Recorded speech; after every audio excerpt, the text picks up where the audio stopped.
22 Magnum critical defense. Would that be a good cartridge for self-defense?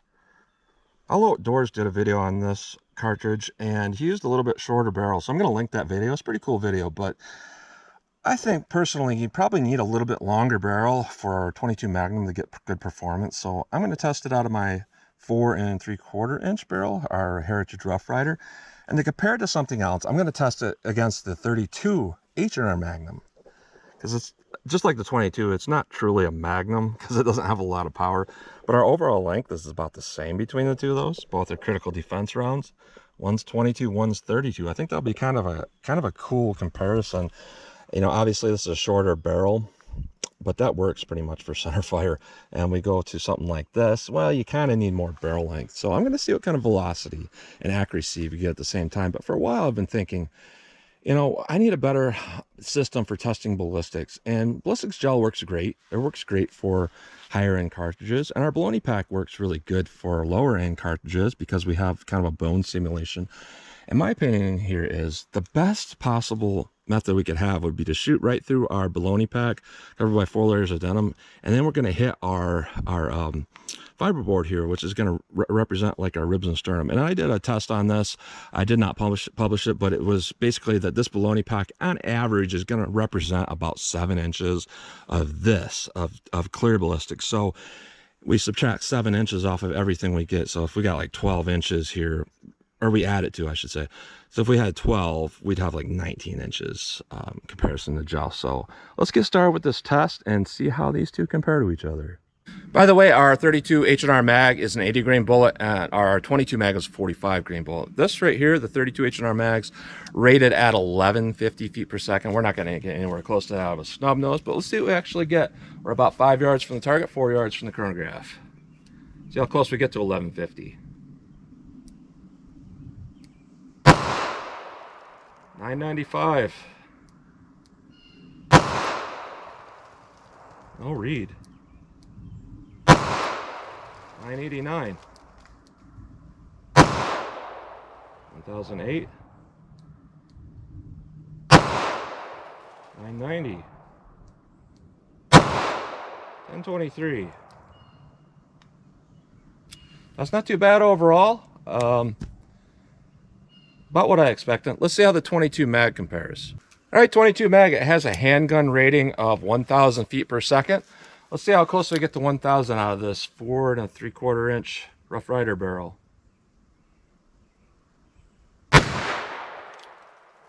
No read. No read. No read. 1053. No read. No read. That's interesting. It's not wanting to read, and it looks like there's keyholes, which is really interesting on paper. So let's run some more rounds. So my point of aim is dead center, but it's impacting high. So I'm going to aim a little bit low and try to get a better chronograph read.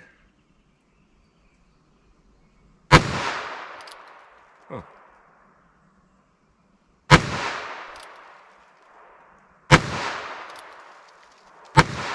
959. 1075. Kind of scattered readings there. Interesting. So let's hit our gel block and let's see how these two compare to each other after going through our baloney pack. All right, 32 H&R mag. We'll see what happens to this gel block after we go right through this baloney and fiberboard pack.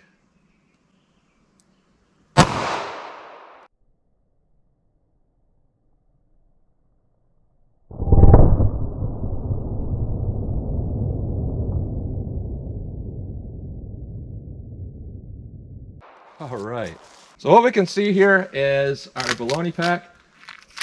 We went through that. There's a lot of fragmentation here. A whole lot of damage here. That is a lot of damage. So we're gonna add 7 inches to what we're looking at here, and our damage path is at about 6 1/4, so about 13 1/4 inches total. And our edge of our bullet at 5 1/2, that's going to be what, 12 1/2, something like that. So we're pretty much right at the bare minimum of what we want to be as far as an FBI protocol would go. So that's not too bad. Let's see how our 22 mag compares. All right, 22 mag. We'll see what this will do.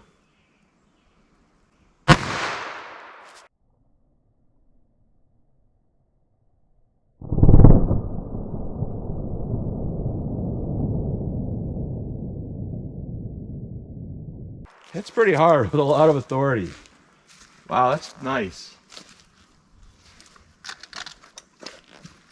So what we're seeing right here is, it looks like we shed our jacket and we have just the core, but there's definitely some mushrooming going on with that after shedding its core. And I believe this is probably what would happen if it actually impacted a body, in my opinion, because we're hitting something hard here and we're fragmenting through that. A lot of mushiness going on here. And our hole where it started here is pretty big. It's kind of full of baloney, but it's hard to see, but yeah, it's a big hole there. So what we got is our damage path is right there at about 7.5. So that's about 14.5 inches total if it were just gel. And we're at about 7.25. So, you know, 14.25. So overall, that's not too bad. Now what I want to do is I want to shoot from 25 yards like I normally do, and just see how these rounds do, how accurate they can be. All right, first up we have our 32 H&R mag, and I've gotten a lot of comments about people asking why I do a test like this from 25 yards when I'm not bench resting the gun, and that's not the point. The point of my testing when I do 25 yards is to see, as a concealed carry gun or a home defense gun, realistically, if I was, you know, just out and about and I had to make a shot at 25 yards, and it's a 10-inch gong, that's about your maximum distance you would ever fire in self-defense. And my point of that is to take an average shooter like me and to just kind of shoot at 25 yards and kind of see where they impact. That will give just an average real world test of that ammunition. And some rounds do well, some not so much. So we'll see how the 32 H&R mag does out of this little snubby. See what kind of point of impact we get.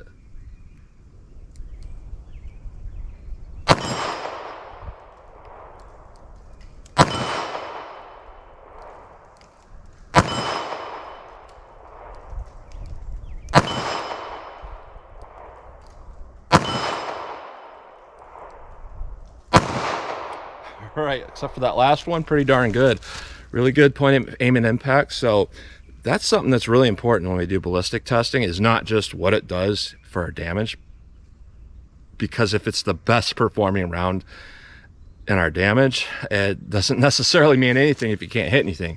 And this seems to do pretty well rounded. Let's see how the 22 mag compares. All right, 22 mag, they're hitting kind of high at 5 yards, so they might be hitting kind of high at 25, but we'll see how these do. Do two-handeds, even though it's single action.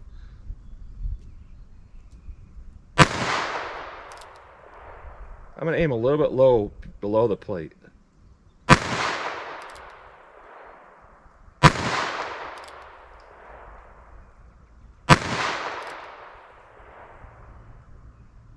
There we go. All right, with that hit I made, I had to aim at about the head area of that bird spinner. So I'm going to load up some more and do some more.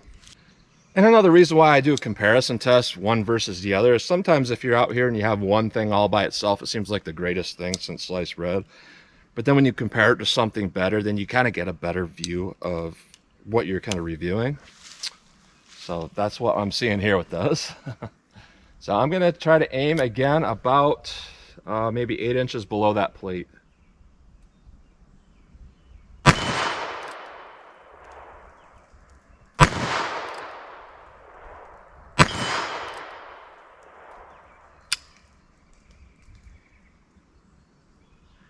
Misfire.